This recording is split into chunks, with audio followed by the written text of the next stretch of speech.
Hi, I'm Wendy Johnson. I know it's budget season for cities, and I want to tell you that nothing passed in the session that's going to affect your budget, at least as it relates to the substantive provisions of state shared revenues. The numbers that we gave you in January should be good to go. They didn't take any more money. Second, I want to tell you that no real bad bills passed for cities in the area of tax and finance.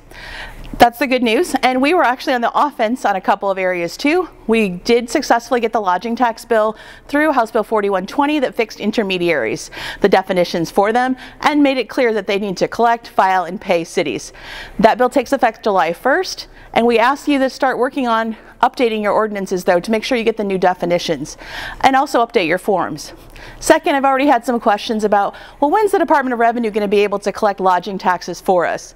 Well, we got the bill that allows it last session. Now that we have the definitions fixed, we're working on it already, and we hope to, by January 1st, be able to have the Department of Revenue collecting for cities that make that choice. So that's great news. Second, we went on the offensive with the gigabit repeal bill as well, trying to save all taxing districts property tax money for an exemption that just didn't work.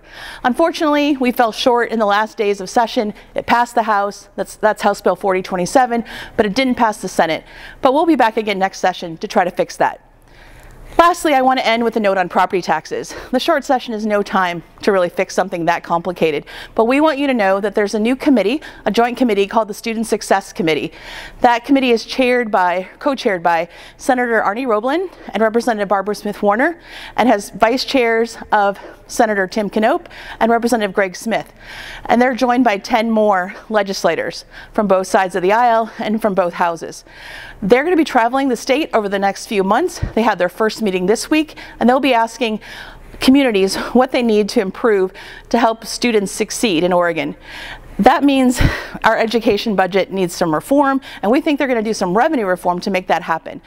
Measure 5 and Measure 50 were a huge impact on our school budget when we switched from having it property tax focused to income tax focused, and so now's the time to look at the whole system, and we'd like your help to let them know that property tax could help both schools and local governments. So when they stop in your community, we ask you that you stop in, talk to them, and let them know that it's time to fix Measure 5 and 50.